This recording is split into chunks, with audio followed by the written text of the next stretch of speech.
Right now, the world is holding its breath, and most people watching the news have no idea why they should be scared. A ceasefire between the United States, Israel, and Iran just dropped 2 weeks of pause, and every anchor is treating it like a victory lap. But here's the thing, this ceasefire might not be an ending at all. It might be the quietest, most dangerous beginning we've seen in a generation. If you're learning something here, please hit subscribe. Many of you are aware of what's been happening with the channel. If you feel like supporting a link in the description, I've spent months researching what's coming between 2026 and 2030, and I put it all into an ebook called The Next Global Shift: How to Stay Ahead of Economic Collapse and War, the economies, the conflicts, the moves you need to make. If you want my ebook link in the description to understand what's actually happening, you have to go back further than February of this year, because this moment didn't appear out of nowhere. The 2015 nuclear deal, the JCPOA, collapsed when Trump pulled the United States out in 2018. From that point forward, Iran and America circled each other the way two fighters do when they both know the bell is about to ring. Talks sputtered, tensions climbed, and then in June of 2025, the United States and Israel fought what people now call the 12-day war, sending American bombers into Iranian nuclear facilities before a ceasefire landed on June 24th, mediated by the United States and Qatar. The world exhaled that time too and told itself the crisis was over. What nobody expected was January 2026. Iranian security forces turned on their own citizens during the largest protest movement the country had seen since the 1979 Islamic Revolution, killing tens of thousands of people in the streets. Trump's response came fast, the largest American military buildup in the Middle East since the 2003 invasion of Iraq. By mid-February, the United States and Iran sat across a negotiating table again. Indirect nuclear talks running through Oman, and the Omani foreign minister publicly said real progress was being made. Trump called it something he was not thrilled with. The talks dissolved. The decision, it turned out, had already been made somewhere else. February 28, 2026 arrived, and at 6:35 in the morning, UTC, U.S. Central Command, announced airstrikes against Iran, nearly 900 of them compressed into 12 hours. The Americans named their operation Epic Fury, and the Israelis named theirs Roaring Lion. Together, they threw B-2 stealth bombers, B-1 Lancers, B-52 Stratofortresses, Tomahawk missiles, and HIMARS launchers at a country that had been under sanctions for 45 years. 9 minutes after the American strikes began, at 6:45 UTC, Israeli jets launched what they described as decapitation strikes.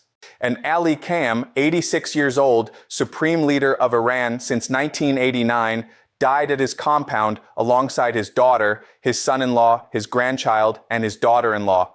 40 days of national mourning followed. Khamenei wasn't the only one. The Iranian defense minister died in those strikes. The IRGC commander, the defense council secretary, 4 top Ministry of Intelligence officials. The IDF confirmed the deaths of 7 senior Iranian security leaders before the warning was out. Somewhere in the south of Iran, near Bandar Abbas, a girls' school took a hit that killed approximately 170 people.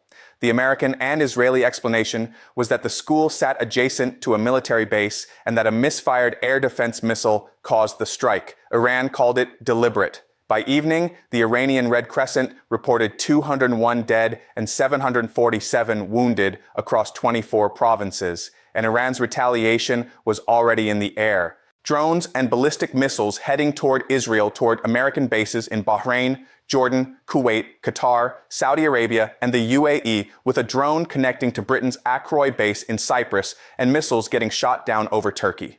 3 American service members died that day. The first U.S. casualties of the conflict and the war had fully, irreversibly begun. What most people sitting in America missed completely was the Strait of Hormuz, a waterway 33 kilometers wide at its narrowest point, through which flows roughly 20% of the entire world's oil supply every single day. Iran shut it down, and the numbers tell the story bluntly. On February 26th, 2 days before the war started, AAA recorded the national average for a gallon of regular gas at $2.98. By April 2026, that number had cleared $4 per gallon for the first time since August 2022, a nearly 39% spike in roughly 5 weeks, with crude oil surging past $100 a barrel. Japan's prime minister warned publicly that a closed strait would drain his country's oil supply within 8 to 9 months, collapsing the Japanese economy with it. India pulls 60% of its oil from that region, China 40%. None of this is a Middle Eastern problem in isolation. It lands in your gas tank, your grocery bill, your heating cost.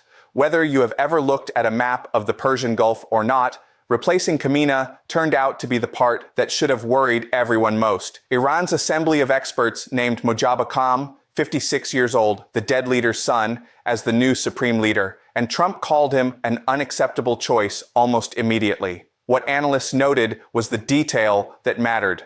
Mojtaba ran close to the Revolutionary Guard and carried a reputation for being even more hostile toward the United States than his father. His opening declaration as supreme leader was to keep the Strait of Hormuz closed.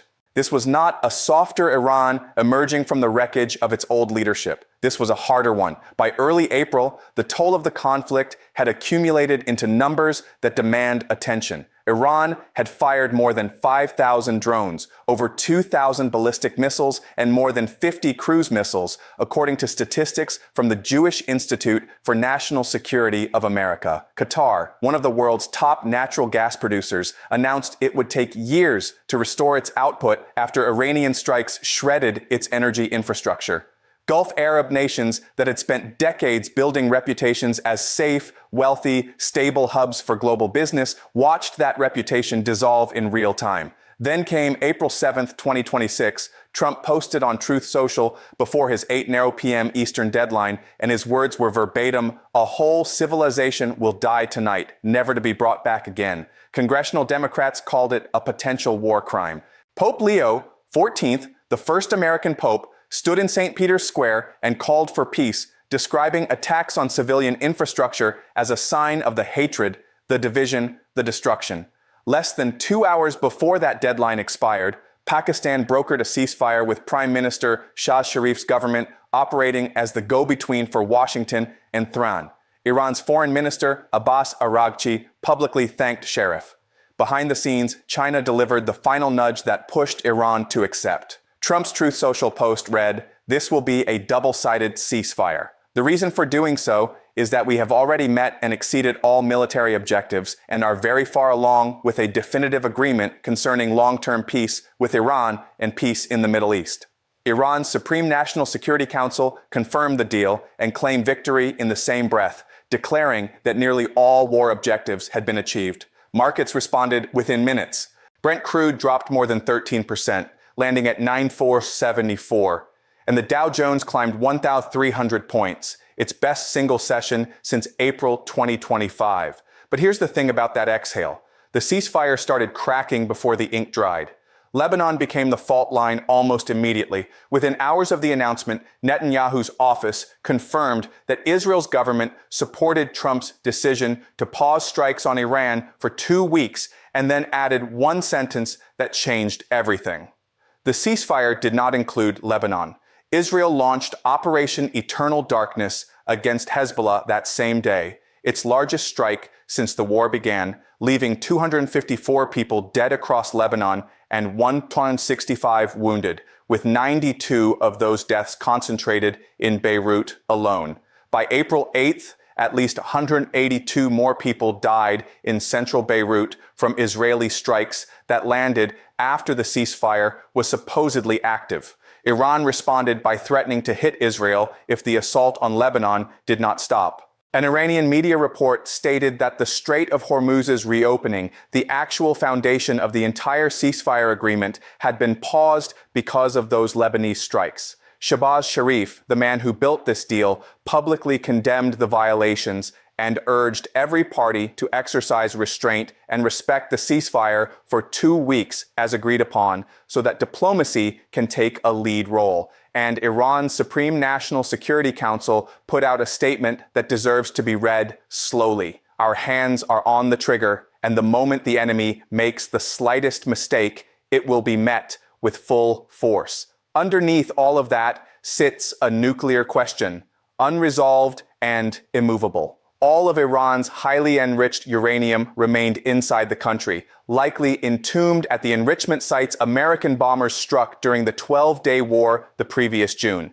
Trump stated that the United States would work with Iran to dig up and remove that uranium, and Iran offered no confirmation of that plan. Trump and Netanyahu demanded complete dismantlement of the Iranian nuclear program, and Iran's 10-point peace proposal, the document Tehran submitted as its terms for the ceasefire, rejected that demand outright.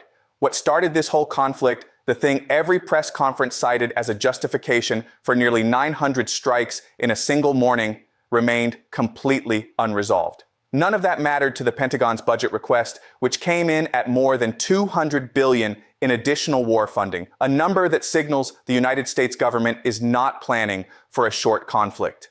Director of National Intelligence Tulsi Gabbard told the Senate that Iran's conventional military capabilities have largely been destroyed, and then added the part that most headlines buried.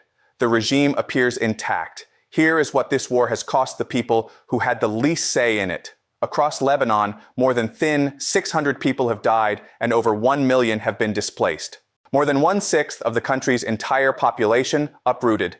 The IMF's chief warned that every 10% increase in energy prices over 2026 is expected to push global inflation up by nearly 0.5%. That means your costs climb whether the missiles land near you or not. 2 weeks, that is the window. This ceasefire opened 2 weeks for two sides that each declare total victory to sit down and negotiate something permanent. With a new Iranian supreme leader more hostile than the last, with Lebanon actively burning despite the agreement. With a strait of reopening hanging by a thread, and with a $200 billion Pentagon funding request quietly suggesting that someone in Washington has already planned for what comes next. Secretary General Antonio Guterres urged both sides to respect the ceasefire and expressed hope it would be extended. The world is watching, and the question was never really whether the ceasefire would hold. The question is what the world looks like when it does not. This is the video today. If you want my ebook, link in the description. See you later.